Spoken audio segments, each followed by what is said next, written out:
Hi students, ഞാൻ ഹഫ്സ ടീച്ചറാണ്. കുറച്ച് പേരൊക്കെ എന്നെ കണ്ടിട്ടുണ്ടാവും. അതിനു മുമ്പ് ഞാൻ നിങ്ങളുടെ മുന്നിലെത്തുന്നത് ഇന്ത്യൻ കോൺസ്റ്റിറ്റ്യൂഷൻ ആൻഡ് പൊളിറ്റിക്സ് എന്നുള്ള പുസ്തകം പഠിപ്പിക്കാനാണ്. ഇത് ഫസ്റ്റ് സെമ്മിനാണ് ഈ പേപ്പർ ഉണ്ടാവുക. Indian constitution and politics first സെമ്മിനാണ് അത് ഉണ്ടായിരിക്കുക. അതിൻ്റെ ഒരു ഭാഗം ഞാനും ഒരു ഭാഗം ഷൈജു സാറാണ് എടുക്കുന്നത്. അപ്പോൾ ഞാൻ എടുക്കാൻ പോകുന്ന ഭാഗം ഫസ്റ്റ് ചാപ്റ്ററാണ്. അപ്പോൾ നിങ്ങൾക്ക് തന്നെ മുമ്പ് കണ്ടിട്ടുണ്ടാവാം, ചിലവരെങ്കിലും പിന്നെ അറിയുന്നവരായിരിക്കാം, അല്ല അറിയാത്തവരും ഉണ്ടായിരിക്കാം. അപ്പോൾ ഞാൻ എടുക്കാൻ പോകുന്നത് മേക്കിംഗ് ഓഫ് ഇന്ത്യൻ കോൺസ്റ്റിറ്റ്യൂഷൻ എന്ന ചാപ്റ്ററാണ്. അതിൽ ഇന്ത്യൻ ഭരണഘടനാ നിർമ്മാണം ഒന്നാമത്തെ ചാപ്റ്ററിൻ്റെ പേര് അതാണ്. അപ്പോൾ നമുക്കറിയാം ഒരു ഭരണഘടന എന്താണ്. ഭരണഘടന നമ്മൾ പ്ലസ് വണ്ണിനൊക്കെ ഇഷ്ടംപോലെ പഠിച്ചിട്ടുണ്ട്. ഭരണഘടനയുടെ പ്രത്യേകതകൾ എന്തൊക്കെയാണ്. അപ്പോൾ ഒരു രാജ്യത്തിൻ്റെ പരമോന്നതമായിട്ടുള്ള ഒരു നിയമസംഹിതയാണ്, അതായത് പരമോന്നതവും പ്രാഥമികവുമായിട്ടുള്ള ഒരു നിയമസംഹിതയാണ് ഭരണഘടന. ഒരു ഗവൺമെൻറ് എങ്ങനെയാണ് ആ രാജ്യം ഭരിക്കേണ്ടത്, എന്തെല്ലാം കാര്യങ്ങൾ തുടങ്ങിയിട്ടുള്ള നിയമങ്ങൾ, ആ നിയമങ്ങളാണ് ഈ ഭരണഘടനയിൽ ഉള്ളത്.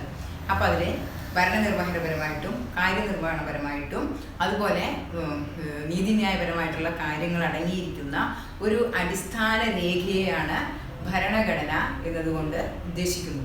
ഇപ്പോൾ ഈ ഭരണഘടന ലോകത്തിലെ തന്നെ ഏറ്റവും വലിയ ഭരണഘടനയാണ് ഇന്ത്യൻ ഭരണഘടന. ലോകത്തിലെ തന്നെ ഏറ്റവുമായിട്ടുള്ള ലിഖിത ഭരണഘടനയാണ്. ഇതിന് വേറെ സവിശേഷതകളുണ്ട്. ഇത് ഒരേ സമയം തന്നെ ഇന്ത്യൻ ഭരണഘടന ഒരേ സമയം തന്നെ അതെന്താണ്, റിജിഡാണ്. അതേസമയം തന്നെ അതിനെന്ത് ചെയ്യാൻ പറ്റും, അത് ഭേദഗതി ചെയ്യാനും പറ്റും. അതാണ് അതിൻ്റെ പ്രത്യേകത. അപ്പോൾ അത് നമുക്കറിയാം ഇന്ത്യൻ ഭരണഘടന എന്നുള്ളത് അതിൻ്റെ സവിശേഷതകൾ എന്തൊക്കെയാണെന്ന് ചോദിച്ചിട്ടുണ്ടെങ്കിൽ ഇന്ത്യൻ ഭരണഘടനയ്ക്ക് ഒരുപാട് സവിശേഷതകളൊക്കെ ഉണ്ടെന്ന് നമ്മൾ പ്ലസ് വണ്ണിൽ പഠിച്ചിട്ടുണ്ട്. ഇനി നമുക്ക് ഇന്ത്യൻ ദേശീയ പ്രസ്ഥാനത്തിൻ്റെ സ്വാധീനം, ഭരണഘടനയിൽ ഈ ദേശീയ പ്രസ്ഥാനത്തിൻ്റെ സ്വാധീനം ഉണ്ടായിട്ടുണ്ടോ എന്ന് നോക്കാം. അപ്പോൾ രാഷ്ട്രീയപരമായിട്ടും സാമ്പത്തികപരമായിട്ടും ബ്രിട്ടൻ ഇന്ത്യക്ക് മേൽ ചുമത്തിയിരുന്ന ചൂഷണത്തിനും മർദ്ദക ഭരണത്തിനും എതിരായിട്ട് ഇന്ത്യൻ ജനത നടത്തിയിട്ടുള്ള ഐതിഹാസികമായ സമരമാണ് ദേശീയ പ്രസ്ഥാനം, അല്ലേ? എന്തിനൊക്കെ എതിരായിട്ടാണ്? രാഷ്ട്രീയപരമായി സാമ്പത്തികപരമായിട്ടും ഈ ബ്രിട്ടൻ ഇന്ത്യക്ക് മേൽ ചുമത്തിയിരുന്ന ഒരു മർദ്ദക ഭരണത്തിനെതിരായിട്ട് ഇന്ത്യയിലെ ജനങ്ങൾ നടത്തിയിട്ടുള്ള ഐതിഹാസികമായ സമരമാണേത്? ഈ ദേശീയ പ്രസ്ഥാനം. അത് ഈ ദേശീയ പ്രസ്ഥാനം ഈ സമരത്തിൽ ശക്തമായിട്ടുള്ള സാമൂഹ്യ സാമ്പത്തിക രാഷ്ട്രീയ മതപരമായിട്ടുള്ള മാനങ്ങൾ ഈ പ്രസ്ഥാനത്തിനുണ്ടായിരുന്നു. എന്നാൽ ഗാന്ധിജിയുടെ ഗാന്ധിജിയുടെ നേതൃത്വത്തിൽ ഇത് അക്രമരഹിതവും നിസ്സഹകരണത്തിൽ അധിഷ്ഠിതവുമായിട്ടുള്ള ഒരു പ്രതിരോധ രീതിയായിരുന്നു. ഗാന്ധിജിയുടെ നേതൃത്വത്തിൽ ഇത് അക്രമരഹിതവും അതുപോലെ തന്നെ നിസ്സഹകരണത്തിൽ അധിഷ്ഠിതമായിട്ടുള്ള ഒരു പ്രതിരോധ സമരമായിരുന്നു ഇന്ത്യൻ ദേശീയ പ്രസ്ഥാനം. ഇനി എന്തൊക്കെയാണ് ഇന്ത്യൻ ദേശീയതയിലേക്ക് വഴിതെളിച്ച ഘടകങ്ങൾ ഏതൊക്കെയാണെന്ന് നോക്കാം. ഇന്ത്യയിൽ ദേശീയത വളർന്നു വരാനിടയായിട്ടുള്ള ഘടകങ്ങൾ ഏതൊക്കെയാണെന്ന്. അതിൽ ഒന്നാമത്തെ ഘടകം പാശ്ചാത്യ സ്വാധീനമാണ്. അപ്പോൾ നമുക്കറിയാം ഇന്ത്യ എന്ന രാജ്യം, ഈ രാജ്യം അനേകം നാട്ടുരാജ്യങ്ങളെ കൂടിച്ചേർന്നതായിരുന്നു. ഇവിടെ പല ഭാഷകൾ സംസാരിക്കുന്നവരുണ്ടായിരുന്നു, വ്യത്യസ്തമായിട്ടുള്ള സംസ്കാരങ്ങൾ ഉണ്ടായിരുന്നു, വ്യത്യസ്തമായിട്ടുള്ള ആചാരങ്ങൾ ഉണ്ടായിരുന്നു. ഈ ജനങ്ങളെ മുഴുവൻ ഒരു ഏകീകൃത ഭരണത്തിൻ്റെ കീഴിൽ കൊണ്ടുവന്നത് ആരാണ്? ബ്രിട്ടീഷുകാരാണ്. അപ്പോൾ ഇവിടെ ഉണ്ടായിരുന്ന ജനങ്ങളുടെ താല്പര്യങ്ങളും ബ്രിട്ടീഷുകാരുടെ താല്പര്യങ്ങളും തമ്മിലുള്ള വൈരുദ്ധ്യമാണ് ഇന്ത്യൻ ദേശീയതയിലേക്ക് നയിച്ചത്. അല്ലെങ്കിൽ ഇന്ത്യൻ ദേശീയത വളർത്തിക്കൊണ്ടുവരുന്നതിൽ ബ്രിട്ടീഷുകാർക്ക് അല്ലെങ്കിൽ പാശ്ചാത്യ ഭരണം കൊണ്ട് നല്ല ഒരു ഇത് ഉണ്ടായിട്ടുണ്ട്, നല്ലൊരു സ്വാധീനം. പാശ്ചാത്യ ഭരണം നല്ലൊരു സ്വാധീനം ഉണ്ടാക്കിയിട്ടുണ്ട്. അപ്പോൾ പാശ്ചാത്യ സ്വാധീനം അതാണ് ഒന്നാമത്തെ ഘടകം. ഇന്ത്യയുടെ ദേശീയതയിലേക്ക് നയിച്ചിട്ടുള്ള ഘടകങ്ങളിൽ ഒന്ന് പാശ്ചാത്യ സ്വാധീനമാണ്. അപ്പോൾ ഇന്ത്യ ഒരു തരത്തിൽ വ്യാഖ്യാനിക്കുമ്പോൾ പാശ്ചാത്യ സ്വാധീനമാണ് ഇന്ത്യൻ ദേശീയത എന്ന് പറയാം. പാശ്ചാത്യ സ്വാധീനത്തിൻ്റെ സൃഷ്ടിയാണ് ഇന്ത്യൻ ദേശീയത എന്ന് പറയാം. എന്തൊക്കെയാണ് അവർ ചെയ്തത്? ഏഷ്യയിലെ ഏത് പ്രദേശത്തേക്കാളും പാശ്ചാത്യ സ്വാധീനം ശക്തമായിരുന്നത് ഇന്ത്യയിലാണ്. അത് ഭൗതിക നവോത്ഥാനത്തിന് തുടക്കം കുറിച്ചു. അപ്പോൾ ഭൗതിക നവോത്ഥാനത്തിന് തുടക്കം കുറിച്ചത് ഈ പാശ്ചാത്യ സ്വാധീനമാണ്. അതായത് അപ്പോൾ നമുക്കറിയാം ഈ പാശ്ചാത്യ ആശയങ്ങളായിട്ടുള്ള സ്വാതന്ത്ര്യം, സമത്വം, സാഹോദര്യം തുടങ്ങിയിട്ടുള്ള തുടങ്ങിയവയിൽ അധിഷ്ഠിതമായിട്ടുള്ള ഒരു ഭരണ സംവിധാനത്തെക്കുറിച്ചും ഇന്ത്യൻ ജനത ബോധവാന്മാരായത് ഈ പാശ്ചാത്യ സ്വാധീനം കൊണ്ടാണ്.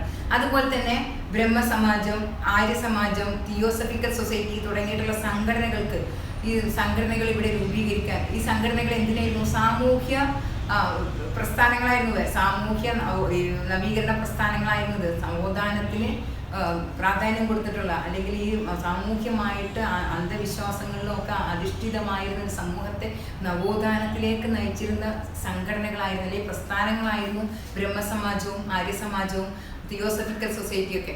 ഈ സംഘടനകൾക്ക് രൂപം കൊടുക്കാൻ വേണ്ടിയിട്ട് പാശ്ചാത്യ സ്വാധീനം വളരെയധികം സഹായിച്ചിട്ടുണ്ട്. ഇപ്പോൾ നമ്മൾ ഒന്നും കൂടെ പറയുകയാണ്, ആദ്യത്തെ ഇന്ത്യൻ ദേശീയതയിലേക്ക് നയിച്ച ഘടകങ്ങളിൽ ഒന്നാമത്തേത് പാശ്ചാത്യ സ്വാധീനമാണ്. രണ്ടാമത്തെ ഘടകമാണ് ബ്രിട്ടീഷ് ഭരണ സംവിധാനത്തിൻ്റെ സ്വാധീനം. രണ്ടാമത്തേത് ബ്രിട്ടീഷ് ഭരണ സംവിധാനത്തിൻ്റെ സ്വാധീനമാണ്. അപ്പം അനേകം നാട്ടുരാജ്യങ്ങളായിട്ട് ഇങ്ങനെ വിഭജിച്ച് കിടന്നിരുന്ന ഇന്ത്യയെ ഒരു ഏകീകൃത ഭരണത്തിൻ്റെ അല്ലെങ്കിൽ രാഷ്ട്രീയ സംവിധാനത്തിൻ്റെ കീഴിൽ കൊണ്ടുവന്നത് ബ്രിട്ടീഷ് ഭരണമാണ്. അപ്പോൾ ബ്രിട്ടീഷുകാർ കൊണ്ടുവന്നിട്ടുള്ള അവരുടെ നിയമങ്ങളും അതുപോലെ സിവിൽ നീതിന്യായ കോടതികൾ, പിന്നെ അവരുടെ നിയമങ്ങളെല്ലാം ഇന്ത്യക്കാരെ ഒന്നിപ്പിക്കുന്നതിന് സഹായിച്ചു. അവരിവിടെ കൊണ്ടുവന്നിട്ടുള്ള അവരുടെ ഭരണപരിഷ്കാരങ്ങൾ, അവരുടെ ഭരണങ്ങളൊക്കെ ഈ ഭരണ സംവിധാനത്തിൻ്റെ ഒരു ഏകീകരിച്ചുകൊണ്ട് ഒരൊറ്റ ഇന്ത്യ ഒരു വികാരം ജനങ്ങളിൽ ഉണ്ടാക്കുന്നതിന് വേണ്ടി ഈ ഭരണ സംവിധാനം സഹായിച്ചു. മറ്റൊന്നാണ് പാശ്ചാത്യ വിദ്യാഭ്യാസത്തിൻ്റെ സ്വാധീനം. അപ്പോൾ ഇംഗ്ലീഷ് വിദ്യാഭ്യാസം നേടിയ ജനങ്ങൾ അവരാണ് പല ഭാഷകൾ സംസാരിച്ചിരുന്ന ഇന്ത്യക്കാരെ അവരെ ഏകോപിപ്പിക്കുന്നതിന് ഈ ഇംഗ്ലീഷ് വിദ്യാഭ്യാസം വളരെയധികം സഹായിച്ചിട്ടുണ്ട്. ഇന്ത്യയിലെ ജനങ്ങളെ വ്യത്യസ്ത സംസ്ഥാനങ്ങളിലാണ്, പക്ഷേ ഈ പാശ്ചാത്യ വിദ്യാഭ്യാസം നേടിയ ജനങ്ങൾക്ക് നവോത്ഥാന മൂല്യങ്ങളെ ഉൾക്കൊള്ളാനും അതുപോലെ തന്നെ അവർ ജനങ്ങളിൽ ഇറങ്ങി പ്രവർത്തിക്കാൻ അവർക്കൊരു ഭാഷ, ഒരു ഇംഗ്ലീഷ് ഭാഷ അവരെ സഹായിച്ചു. അപ്പോൾ പാശ്ചാത്യ വിദ്യാഭ്യാസത്തിൻ്റെ സ്വാധീനം അതായിരിക്കാം. ഈ ഇംഗ്ലീഷ് വിദ്യാഭ്യാസം നേടിയ ജനങ്ങളാണ്, അല്ലെങ്കിൽ അവരാണ് ഇന്ത്യയിൽ ദേശീയ പ്രസ്ഥാനത്തിന് തുടക്കം കുറിച്ചത് തന്നെ. അപ്പോൾ അതൊരു വലിയ ഘടകമാണ് ഈ പാശ്ചാത്യ വിദ്യാഭ്യാസത്തിൻ്റെ സ്വാധീനം. മറ്റൊന്നാണ് ഗതാഗത വാർത്താവിനിമയങ്ങളുടെ സ്വാധീനം. ഈ ഗതാഗത വാർത്താവിനിമയങ്ങൾ പറഞ്ഞാൽ ബ്രിട്ടീഷുകാർ ഇവിടെ കൊണ്ടുവന്ന ഗതാഗത നിയമങ്ങൾ അല്ലെങ്കിൽ ഗതാഗത സൗകര്യങ്ങൾ അത് അവരുടെ ഭരണ സൗകര്യത്തിനും സാധനങ്ങൾ എളുപ്പത്തിലുള്ള ചരക്ക് നീക്കത്തിനുമാണെങ്കിലും അത് ഏറെ സഹായിച്ചത് ഇന്ത്യക്കാരെ ഒന്നിപ്പിക്കാനാണ്. ഈ ജനങ്ങൾ തമ്മിലുള്ള ദൂരം കുറക്കുന്നതിന് ഹിമാലയം മുതൽ കന്യാകുമാരി വരെയുള്ള ജനങ്ങളെ ഒന്നിപ്പിക്കുന്നതിന് റെയിൽവേ 1853 ആരംഭിച്ച റെയിൽവേ കുറച്ചൊന്നുമല്ല സഹായിച്ചിട്ടുള്ളത്. അപ്പോൾ ഈ ഗതാഗത വാർത്താവിനിമയ മാധ്യമങ്ങൾ അതിൻ്റെ സ്വാധീനം ഈ ദേശീയ പ്രസ്ഥാനത്തിന് സഹായിച്ചു. മറ്റൊന്നാണ് പത്രങ്ങൾ. ഈ പത്രമാധ്യമങ്ങൾക്ക് നേരെ വെർണാങ്കുലർ പ്രസ് ആക്ട് കൊണ്ടുവന്നു. അവരുടെ ആവിഷ്കാര സ്വാതന്ത്ര്യത്തിനെതിരെ കൊണ്ടുവന്ന നിയമമായിരുന്നു. അതിനെതിരെ പ്രതിഷേധിച്ചുകൊണ്ട് ദേശീയതയെ വളർത്തിയെടുക്കാൻ ഈ ബ്രിട്ടീഷുകാർ കൊണ്ടുവന്ന ഈ വാർത്താവിനിമയ സൗകര്യങ്ങളുടെ സ്വാധീനം ഉണ്ടായിട്ടുണ്ട്. അതുപോലെ മറ്റൊന്നാണ് സാമ്പത്തിക ചൂഷണം. ബ്രിട്ടീഷുകാരുടെ സാമ്പത്തിക ചൂഷണം. അവരിവിടെ കൊണ്ടുവന്നിട്ടുള്ള ഉദാരവൽക്കരണ നയങ്ങളെല്ലാം ഇന്ത്യൻ വ്യവസായങ്ങളെ തകർക്കുന്ന രീതിയിലുള്ളതായിരുന്നു. അപ്പോൾ നമ്മുടെ ഇന്ത്യയുടെ അസംസ്കൃത വസ്തുക്കളെല്ലാം ബ്രിട്ടനിലേക്ക് കടത്തിക്കൊണ്ടുപോയിട്ട് അവിടുന്ന് നിർമ്മിത വസ്തുക്കളാക്കിയിട്ട് ഇന്ത്യൻ വിപണിയിൽ വിറ്റഴിക്കുക. അമിതമായ വിലയിൽ ഇന്ത്യൻ വിപണിയിൽ വിറ്റഴിക്കാൻ തുടങ്ങി. മാത്രമല്ല ഈ ഇന്ത്യൻ ഉൽപ്പന്നങ്ങൾ, പരമ്പരാഗത ഉൽപ്പന്നങ്ങളായിട്ടുള്ള കരകൗശല വസ്തുക്കളും അതുപോലെ പരമ്പരാഗത വസ്ത്രനിർമ്മാണത്തിലാണ് ഏറ്റവും കൂടുതൽ അവർ ചൂഷണം ചെയ്തത്. അങ്ങനെ സാമ്പത്തികമായിട്ടുള്ള ഈ ചൂഷണത്തിൽ ഇവിടുത്തെ പരമ്പരാഗതമായിട്ടുള്ള കൈത്തൊഴിലാളികൾക്കും കർഷകർക്കും വ്യവസായികൾക്കൊക്കെ അവരുടെ തൊഴിൽ നഷ്ടമായി. അപ്പോൾ സാമ്പത്തിക ചൂഷണം ഇത് ഇന്ത്യൻ ജനതയെ ബ്രിട്ടനെതിരാകുന്നതിനും അതുപോലെ വിദേശ ഭരണം ഇന്ത്യയിൽ നിന്ന് ഒഴിവാക്കുന്നതിനെതിരെ അവരെ സംഘടിപ്പിക്കുന്നതിന് ഈ സാമ്പത്തിക ചൂഷണം സഹായിച്ചു. വേറൊന്നാണ് ഇന്ത്യൻ നാഷണൽ കോൺഗ്രസിൻ്റെ ആവിർഭാവം. നമുക്കെല്ലാവർക്കും അറിയുന്നത് പോലെ തന്നെ 1885 A.O. ഹ്യൂം ആണ് ഇന്ത്യൻ നാഷണൽ കോൺഗ്രസ് രൂപീകരിച്ചത് അല്ലേ. അപ്പോൾ നിങ്ങൾക്ക് എല്ലാവർക്കും അറിയാം ഇന്ത്യൻ നാഷണൽ കോൺഗ്രസ് എന്ന സംഘടന, ആ സംഘടനയിലൂടെയാണ് ഇന്ത്യൻ സ്വാതന്ത്ര്യ സമരങ്ങൾ അല്ലെങ്കിൽ ദേശീയ പ്രസ്ഥാനം ശക്തി ആർജിച്ചത്. എല്ലാ രാജ്യത്തിൻ്റെ എല്ലാ മുക്കിലും മൂലയിലും ഈ സംഘടന ഉണ്ടായിരുന്നു എന്ന് നിങ്ങൾ പ്ലസ് ടു പഠിച്ചിട്ടുണ്ട്. അപ്പോൾ ഇത് എല്ലാ വിഭാഗം ജനങ്ങളും ഈ സംഘടനയുടെ അംഗങ്ങളായിരുന്നു. അപ്പോൾ ഈ ഇന്ത്യൻ നാഷണൽ കോൺഗ്രസ് എന്ന സംഘടന രൂപീകരിച്ചുകൊണ്ട് ഇപ്പോൾ ജനങ്ങൾക്ക് സംവദിക്കാനും സംഘടിക്കാനൊക്കെ ഒരു സംഘടന ഉണ്ടായത് ആ ഇന്ത്യൻ നാഷണൽ കോൺഗ്രസ് എന്ന സംഘടനയുടെ രൂപീകരണം ഇന്ത്യൻ ദേശീയ പ്രസ്ഥാനത്തിനെ കരുത്താർജിച്ചു അല്ലെങ്കിൽ ദേശീയത വളർത്തുന്നതിൽ വളരെയധികം സംഭാവന ചെയ്തിട്ടുണ്ട്. അപ്പോൾ ഇന്ത്യൻ ദേശീയതയുടെ പ്രതീകമായിട്ടും അതുപോലെ ഇന്ത്യൻ ജനതയുടെ രാഷ്ട്രീയ അവബോധമായും ഉയർന്നു വരാൻ ഇന്ത്യൻ നാഷണൽ കോൺഗ്രസിന് സാധിച്ചു.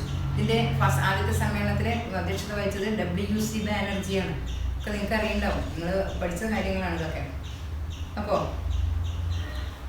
ഈ ഇന്ത്യൻ നാഷണൽ കോൺഗ്രസിൻ്റെ അധ്യക്ഷ പ്രസംഗത്തിൽ അദ്ദേഹം തൻ്റെ അധ്യക്ഷ പ്രസംഗത്തിൽ ഉയർത്തി കാണിച്ച ലക്ഷ്യങ്ങൾ ഏതൊക്കെയായിരുന്നു? ഒന്നാമതായിട്ട് അംഗങ്ങൾക്കിടയിൽ സൗഹാർദ്ദം ഊട്ടിയുറപ്പിക്കുക, അതുപോലെ തന്നെ ദേശീയ ഐക്യബോധം പ്രോത്സാഹിപ്പിക്കുക, മൂന്നാമതായിട്ട് ശക്തമായിട്ടുള്ള പൊതുജനാഭിപ്രായ രൂപീകരണം തുടങ്ങിയവയായിരുന്നു. അപ്പോൾ ഇങ്ങനെ ഇന്ത്യൻ ദേശീയ പ്രസ്ഥാനത്തിൻ്റെ വക്താക്കളാകാൻ ഇന്ത്യൻ നാഷണൽ കോൺഗ്രസിനും ദേശീയ നേതാക്കൾക്കും സാധിച്ചു. മറ്റൊന്നാണ് അപ്പോൾ ഈ 6 ഘടകങ്ങളാണ് ഇന്ത്യൻ ദേശീയതയിലേക്ക് നയിച്ചിട്ടുള്ള ഘടകങ്ങൾ. 6 ഘടകങ്ങളാണ് ഉള്ളത്. അപ്പോൾ ഇത് നിങ്ങൾ ഒന്ന് കേട്ടിട്ട് അതിൻ്റെ നോട്ട് വിട്ടുതരാം. അപ്പോൾ അത് നോട്ട്സൊക്കെ എഴുതി തയ്യാറാക്കുക. നമുക്ക് നെക്സ്റ്റ് ക്ലാസ്സിൽ ഇന്ത്യൻ ഭരണഘടനയുടെ വികാസം, ഇന്ത്യൻ ഭരണഘടന എഴുതി തയ്യാറാക്കിയതും അതിൻ്റെ വികാസത്തിലേക്ക് നയിച്ച സംഭവങ്ങൾ നമുക്ക് നെക്സ്റ്റ് ക്ലാസ്സിൽ ചർച്ച ചെയ്യാം.